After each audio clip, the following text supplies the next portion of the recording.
things you should know right off the bat. I've had 4 cups of coffee. I'm a little nervous. Did I mention my name's Chari? Yeah.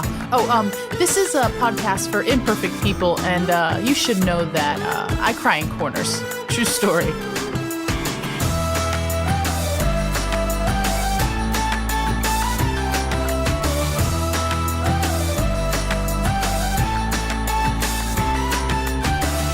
What's up, guys? Chari here. We are in episode 3 of I Cry in Corners. We're in season 6. We're talking tough situations, tough circumstances, and we're building the foundation of learning how to thrive in difficult circumstances. I'm super stoked about today.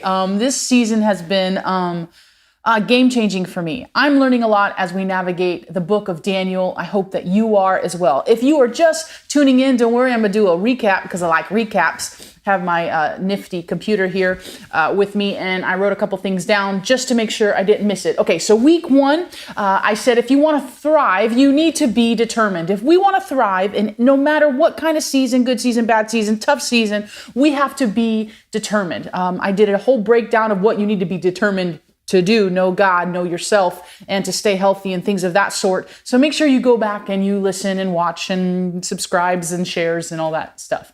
But we learned that the foundational principle of thriving is being determined to truly know God and all of his awesomeness. And there's a lot of things that go into that. So don't just quote me on that part. The second thing, week 2, is if we're going to thrive in a season, not only do we need to be determined, but we need to be faithful. Faithful looks like covenant. That's it. Pretty much just we serve a covenantal God, and we need to function as if we serve a covenantal God. And I'm going to break that down even more today in week 3, where I'm talking about the next thing we need to thrive in a season that is tough, that is difficult, that feels like a wilderness. It's a even if attitude. Even if attitude. I know. You're going to be like, what are you talking about, Johnny? I don't get it. You're going to get it in a minute because I'm about to break it down. So I guess when I think of being determined, when I talked about week 1, I kind of think of it kind of as like I'm pouring concrete, right? It's what I stand upon. I'm gonna be determined. It's the position of my heart to thrive in difficult seasons. And when I think of faithfulness, it's the position of my heart.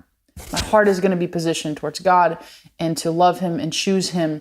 And then this one's definitely like, even if it's like my spirit, it's like, this is how I position my spirit to hear from God. This is the attitude I want to have in difficult seasons. So if you're taking notes, I'm going to give you 3 things today that an even if attitude looks like these 3 things. And so I wrote a couple things down. I want to read them first. I said, I wrote this down. I'm going to jack it all up if I don't read it. It says, thriving during difficult seasons has nothing to do with perspective. What? Oh, I totally jacked that up. Let's try this again. Thriving during the season has everything to do with perspective and nothing to do with circumstances. Way to go, Chadi. Way to get that correct. It's true. It has nothing to do with circumstances. I think people want to know how to thrive, and then they think that their circumstance has to change in order for them to thrive, but really it's an attitude. It's your perspective. It's how you see things. It's how you embrace things that helps you be able to thrive. And so those are kind of the things that we're going to talk about today. So I'm going to pull my trusty Bible out, and I'm going to read. First, can I give you the 10 peso version of what's going on in Daniel 3? Daniel 3 is a chapter that we're in today, folks. And okay, so we've been talking about Daniel, but in this story are his 3 friends, Shadrach, Meshach, and as a kid growing up in church, they called him Abednego, but that's not even how you spell his name. So I'm just sad at all the times people told me that's how it's pronounced. Someone's going to text me and be like, that is how it's pronounced. I don't know. It says Abednego. That's how his name is pronounced. Anyways, so we're in chapter 3 of Daniel. And what has happened, my mic is really bothering me. You see my wire here? If you're listening to the audio, I'm currently messing with my wire in the YouTubes. This is going to drive me nuts. Please hold while I adjust. This is awkward for you like it's awkward for me. No? Nobody? I just Napoleon dynamited the microphone. Okay. Anyways, so what we're talking about? Daniel 3. So we find Daniel 3, Nebuchadnezzar. Love that guy. He's a weirdo. Don't really love him. He's got a lot of problems. Anyways, he is losing his mind. He wants everyone to worship him because he thinks he's a god. He's not. It's just kind of like, they were kings. They thought they were gods. They're not. Anyways, homeboy, in response, decides he wants to make a big, gigantic golden version of himself and have everybody bow down and worship him. Well, Daniel's homies, Shadrach, Meshach, and Abednego. Let's call him Abby for short, for funsies. Anyways, those three dudes were like, yeah, no, we're not doing that, but thanks. And so they go on to not bow. And it really, really bothers Nebuchadnezzar, like really, really bad. And so we're going to pick up in the story where he's just kind of found out that these three dudes, who, mind you, are in his like posse of wise men dudes. And so he knows who they are. It's not like it's just like three randos. Like he knows who they are. They serve him in his court. And they're like, nah, man, we're not going to do that. But thanks so much for asking. And he is super mad. So we're going to jump in Daniel 3, 13 to something. I don't know. I'll read 13 to 18. Okay, here we go. When Nebuchadnezzar heard this, he heard that they weren't going to bow. He flew into a rage and ordered that Shadrach, Meshach, and Abednego, be brought forth in questioning. So his officials went out, found them, and brought these men before the king. Nebuchadnezzar, is it reported to me that you guys, he doesn't say you guys, he says their names, but I'm trying to be, whatever, refuse to serve my gods and do not bow and worship the golden statue I had set up? Is that true? If you're ready to comply with my order and fall down and worship the statue I have made, when you hear the sound of the horn, flute, lyre, lute, harp, pipe, and all the other musical instruments, then things will go well for you from here. But if you refuse to worship, you will be taken immediately and thrown into the furnace of blazing fire. Because, that's a normal response. Anyways, what God could possibly rescue you from my hands then? Okay. So I don't know if you've ever heard the story of David and Goliath, but Goliath kind of like picked a fight with God in the same manner that homie's doing right now. And I just wonder if those three Hebrew kids, Israelites, know the story of David. We're just like, this is not going to turn out good for you, Nebuchadnezzar. I don't know if you've heard of that dude Goliath. He kind of said the same thing. He was messing with our God. And they legitimately said, hey, Nebuchadnezzar, we have no need to defend our actions in this matter. We are ready for the test. If you throw us into the blazing furnace, then the God we serve is able to rescue us from the furnace of blazing fire and release us from the power. Okay, my favorite part. But even if he does not, I'm going to let that one sit for a second. 18. But even if he does not, O king, you can be sure that we will still not serve your gods, and we will not worship your golden statue you erected. But even still, dude, that is so unbelievably gangster. Like, oh my God, I love stories like this in the Bible. Guys, if you want to thrive in exile seasons, you have to have an even if attitude. Okay, I'm going to break this down. Even if attitude literally has 4 breakdowns. Here we go. Even if attitude. This one's good. It doesn't bow to any other God. Crickets. An even if attitude does not bow to any other gods. Chari, how do I know if I have an even if attitude? What are you worshiping? What does your life look like? Okay, let's just think of these 3 dudes, these kids, these Israelites, okay? They know they're in a situation living in exile because their ancestors and the people that have gone before them literally broke a covenant with the God that told them, do not serve any other gods. They know they're in the situation that they're in because their people would serve other gods. The prophets would tell them, bro, stop serving other gods. And they kept doing it. And he says, you keep doing it, I'm going to put you into exile. Guess what? They're in exile. We find them in this story in exile. So you know what they're not going to do? They're not going to bow to another gold statue and find themselves in another situation where God then has to put them in another situation. I don't know if that made sense. It made sense in my head. Some of us look at golden statues in our life and we bow to them because it's easy. We bow to them because everybody else is doing it, because it's culturally acceptable. But the truth is, our God, the God Yahweh, Jesus, God, all of God, okay? The God we serve, the Most High God, the God, I say this all the time because it's so gangster, and it's the God we serve. He spit light into place, and light has not stopped. Like, that's how awesome our God is. And all he has said is, do not serve any other gods. Do not put any other gods before me. And these dudes said, no, we're not going to do that. Blink, blink. What in your life do you allow? Like, do you bow down to? Like, for me in my life, in my youth, dude, it was a pride, it was talent, it was success, it was love, it was all the things that this culture that would say, hey, these are the most important things that you should maybe chase in your life instead of chasing the Most High God, instead of chasing God. But these guys were not going to bow to anyone. And even if attitude does not bow to anything but their creator, no matter how uncomfortable it is, no matter what they're threatened with, no matter how people look. And someone's going to be watching this and going, yeah, I know, that's why I'm just like politically, I just really got to speak my mind. No. Jesus does not have a political party. Jesus has a kingdom party. His party is kingdom. So that's a behind the scenes or something I need to do to explain that one. Yeah, that doesn't mean that now you can go buck wild on your Instagrams. That's not what that means. And even if attitude doesn't bow to anyone but God, it doesn't have any gods before them. They literally only worship God. Got it? Cool. Another thing is an even if attitude isn't moved by emotions. I have done an entire season of a podcast of things that are not a thing. So if you want to know what this looks like, go back, listen to season 2.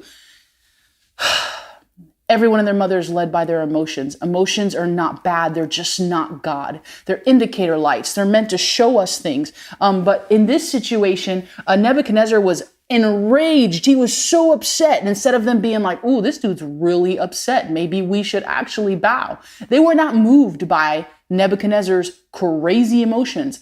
And even if attitude is not moved by other people's emotions, they're not. They love them because that's their filter. And they know that people are imperfect and not everyone's going to believe the same thing, speak the same thing, do the same thing, and it's okay. They're not going to be moved by people's emotions.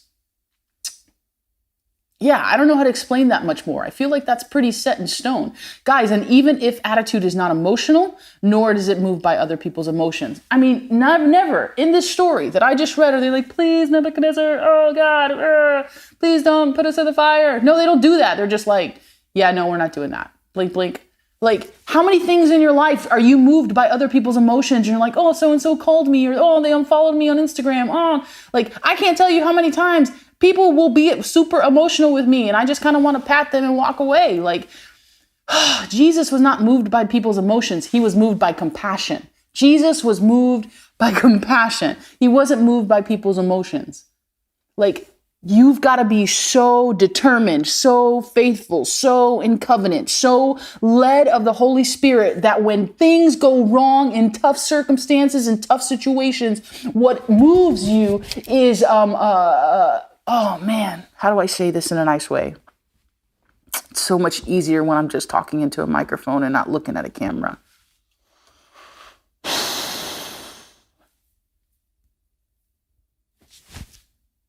There's a lot of emotions out there, guys. Chari, why are you so intenso? Because I just feel like people are dying, going to hell, and embracing cultural norms, but they're supposed to be living for Jesus and they don't act like it. And this is a big one. I feel like we're in the toughest we're such a tough situation in my lifetime. This corona, all this stuff that's going on.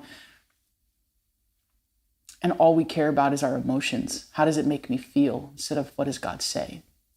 And it hurts my heart in a really deep way. And so if I could just hold you by the shoulders and shake you and say, don't be moved by your emotions, be led of the Holy Spirit. Don't have an even if attitude. Like, even if everybody else says it's stupid or wrong or not culturally this, or you're not, like, don't be moved by people's golden calves. Don't be moved by people's golden statues. Be moved by what God is saying. And what God is saying here is to be steadfast.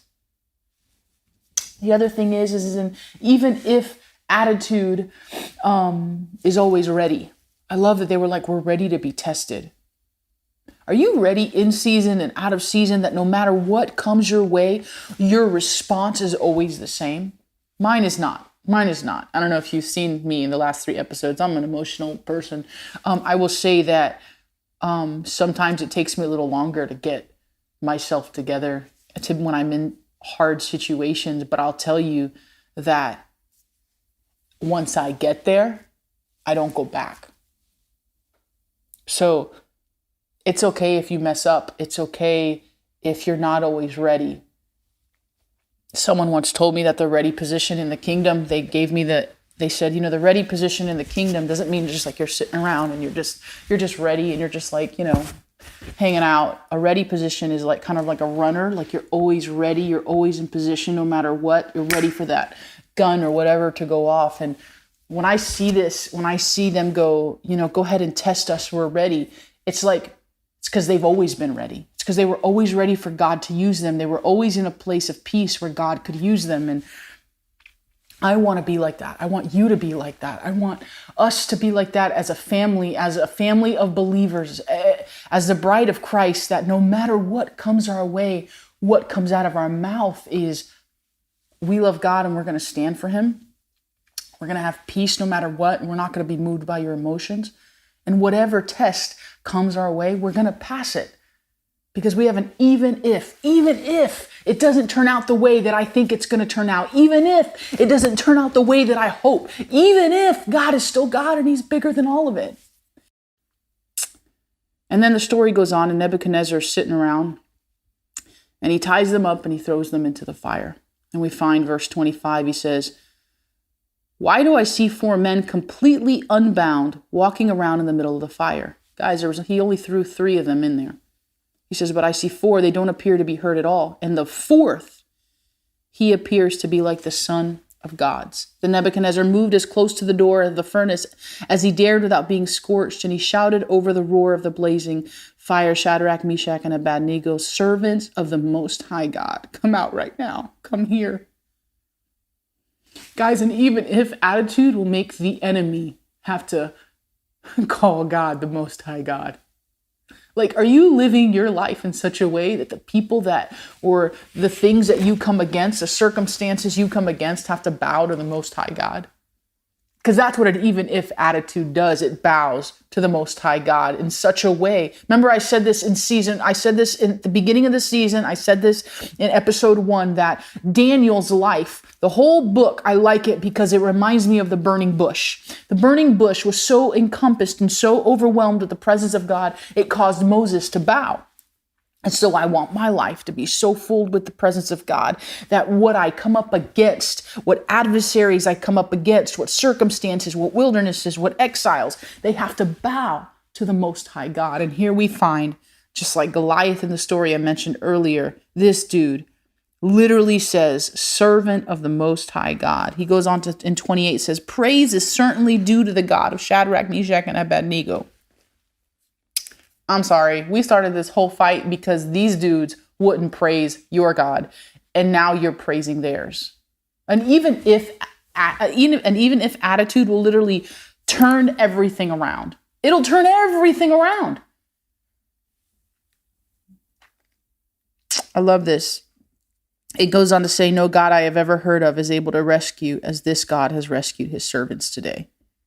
Remember when I said, or I jacked up in the beginning of this, where I said that, I'm going to read it because I'm going to jack it up again.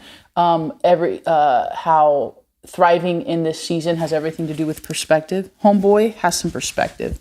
He said, "No God I've ever heard of is able to rescue as this God has rescued."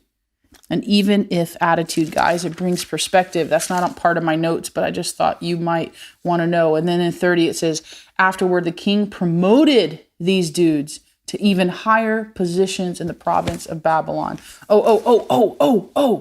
Promoted. And even if attitude gets promoted, there's provision and promotion to those who have even if attitudes. I was reading in Joel. I'm studying the prophets like by myself. Like that's kind of like, I'm studying Daniel for the podcast and stuff. But when sometimes I'll just have like a certain Bible books that I just like to study for myself. And I'll get like a little notebook and I'll just be like, this is all of Joel or Amos or whatever. So right now I just studied Hosea and now I'm in Joel. And in Joel 3, he's pretty much going, dude, everything's falling apart. You guys are about to go into exile, which we're reading about in Daniel. They're already there. Thanks, Joel. Anyways, he's like, dude, things are bad. But then at one point he's like, but God really wants to save you and give you provision. And he does. He says in Joel 3:17, he says, then you will know that I am the eternal, your God, and I will live in Zion, my sacred mountain. Jerusalem will be my holy city. So he's saying, hey, all these things are coming back. Chari, why are you reading Joel? I thought we were in Daniel. Hold on. Anyways, in Joel 3:18, he says, on that great day, the eternal will provide sweet wine that will drip from the mountains, fresh milk that will pour down from the hills, and clear water will run through Judah's ravines. Now, what the heck does it have to do with an even if attitude and an even if attitude being promoted? Guys, success in the kingdom, it doesn't look like success in the world. Success in the world looks like mountaintops. And then you got to, come back down another mountaintop. Then you come back down and then another mountaintop. And it's like people live from mountaintop to mountaintop to mountaintop. But in the kingdom, it's not like that. See, fruit grows in the valley. So people are in the valley. And God gives you mountaintop success moments for perspective to see where the people are. But you're meant to be with the people. And then you'll come back up to another perspective, another moment. But you're meant to go back down with the people. And there's these trenches and brokenness and issues. And that really what happens is we're meant to be going down and bringing people up. Going down and bringing people up. The world tells you just stay up. But God says it's going to ebb and flow. And so as I was reading Joel the other day, I thought about this. Listen to this. Sweet wine is on the mountain. Fresh milk is on the hill. And then clear waters in the ravine.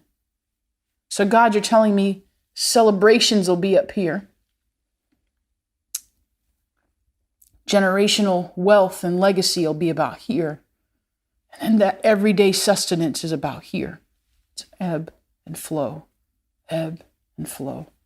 Guys, we're in a season where success is going to look like a mountaintop in 1 minute, a hill the next minute, a ravine the next. It's an ebb and flow. And an even if attitude understands the ebb and flow. It understands that I'm not just meant to be up here in the mountaintops of success, but I'm meant to move and shake with whatever God is throwing my way because I'm ready. Because I have an even if attitude. That's my hope for you today. My hope for you today is understand that provision in the kingdom looks different. What God is doing right now, it's going to feel different. It's going to be different. It's never going to be the same. Things are never going to be the same. Like in 20 years, we'll all be looking at each other go, you remember 2020? Dude, that changed everything. But what didn't change was our attitude.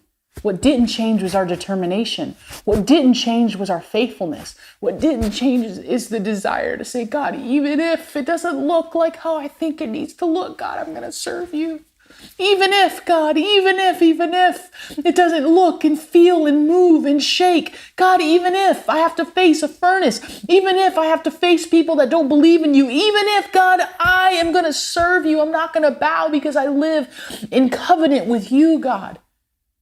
So that's my charge for you. Are you living with an even if attitude? And if not, do it today. Change the way you're acting. Change what you're saying. Change what you're doing. Chari, what are those things? Go back and listen to episodes 1 and 2. Because I only have about 1.5 minutes left. And I can't explain it to you again. They said, even if. And guys, there will be moments where he doesn't. And that's okay. Because just because you don't see it on this side of heaven doesn't mean you won't see it on the other side of heaven. God is still God. He's still holy. He still loves you. He is still for you. No matter what this season has coming our way, God is still God. And he's still working on our behalf. So that's really all I have today. I hope this encouraged you. I'm sorry I yelled at you for a good 7 to 9 minutes. But Yeah, even if, guys. I love you, weirdos.